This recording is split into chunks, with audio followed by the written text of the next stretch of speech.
Hello everyone, this is Mike McDonald. Today I'm going to show you some things about setting up your websites. We've been getting a lot of questions on people who didn't know how the forms work for Gravity Forms and their Shakeology samples. So I figured I'd just make this quick little tutorial on how to do it. The first thing we do is make sure that the plugins are all up to date and activated. It's very simple. Mine are all up to date, so I can't show you on this site, but I'll show you one of my other sites, one of my test sites. Basically, all you're going to do is look up here on the top of the dashboard. There's an admin panel, and this is your updates. That'll be for themes or plugins that need to be updated. You just can click that. Sometimes there's going to be a little number over here, or under forms there might be a 1. So you can just click there, and it'll bring you to where you need to update. So these are themes that I don't use, but they need to be updated. So I just do that, click Update Themes. It'll be the same thing with plugins. It'll tell you which ones need to be updated. You can just select them and update. So pretty simple. The other thing you want to make sure, you come over here. I'm going to open up on my actual site. I will go down here to Plugins, open up the installed plugins. And what we'll do, we'll just look down the list, and see, okay, this one's not active. I don't use it, and I don't want it at the moment, so I don't have it activated. The rest of them, there's a couple others. Well, this one I can activate or not. I have another Pinterest plugin active, so I don't really need it. No big deal. And there's a few others that I have that I'll use occasionally, but I don't want them active because the more plugins you have, the more conflicts you can have, and it slows the site down. So I just choose not to use most of them, or the ones that I don't use often. And if I need them, I just activate them and then deactivate them. So no big deal. So what we're going to do then, once that's done, is you come over here to Forms, and you're going to open up Forms. And you're going to choose the form once it pops up. Choose the form that you want to edit. So you go over here to Edit. Okay, some sites, they look a little bit different, maybe in how it's arranged, depending on the the latest updates and all that stuff. But generally, this is it, or this row might be into the dashboard. So you just hover over Form Settings and click Notifications. And then that'll pop up. Okay, now I have an admin notification and a user notification. The default is you don't have a user notification, so I'll show you how to set that up as well. But the admin notification is the one that'll send you an email when you get a lead or somebody's requesting a sample, or whether you have a sample or you're selling packs, whatever. This will get you your email. So we're going to edit that. I have it all filled in. A lot of them will be blank, so I'll just delete this stuff here. Or it may come straight from Steve, with the Practical Social Media email. So what you do, you look at it. Okay, so you can name it whatever you want. I just name it Admin Notification, and I have it saved over here, so I can just copy and paste everything I need. So I'll move that over here. It's just Admin Notification. You can really name it whatever you want. The Send to email, just do that. From name, you can name it whatever you want. I choose to name it Customer Lead. You can name it Shakeology, Sample, Lead.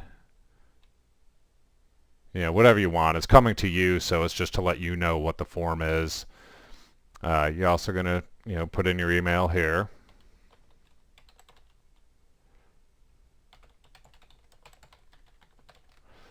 And reply to, same thing, you can just put your email in.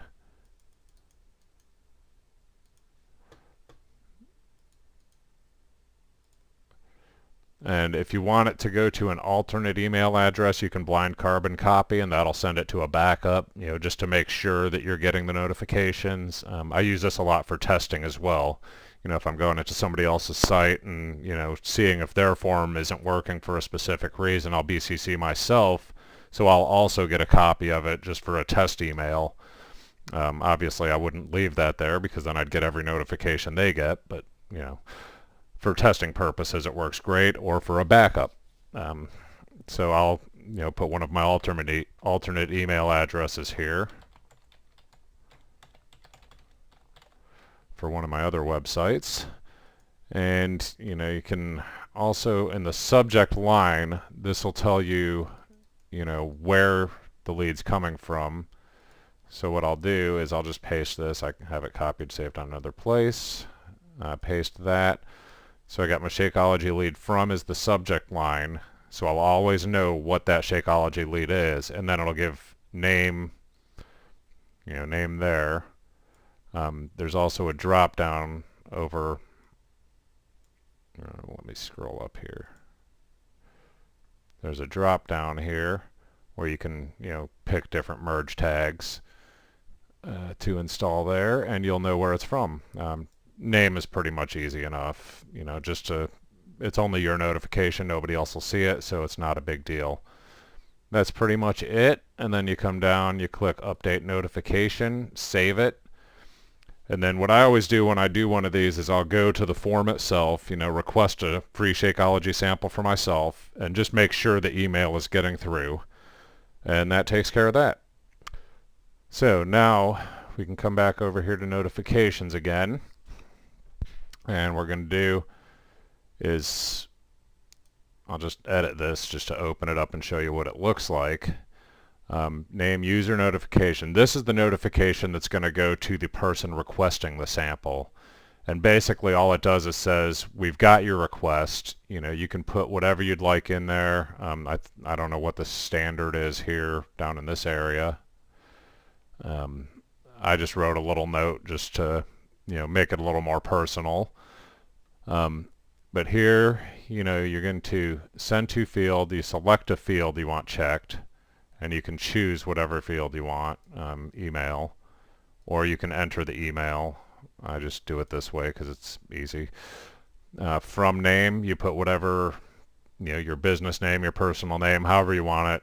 I just leave it the same as my website so they'll know where it's from. And then the from is the email address, and then reply, same thing. They're going to need to know where to reply to. So that's pretty much it. And you can also BCC yourself on that one as well. If you don't have this form, what we can do is go back to notifications and add a new form. So you're going to basically do the same thing, but you're going to create the form, name it whatever you want to name it, user notification, blah, blah, blah, or whatever. And then just fill out the forms the same way so that you'll know, or you'll have it, so that when they request a sample, they'll get a notification that you're aware that there's a sample. That's automated, though. You will not get a copy of this email. This only goes to the user. So you want to make sure that you're checking in periodically.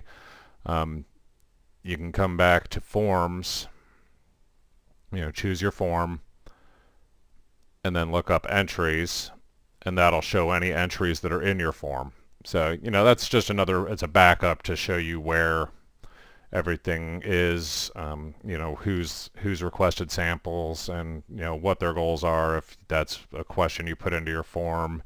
I've got several questions in my form.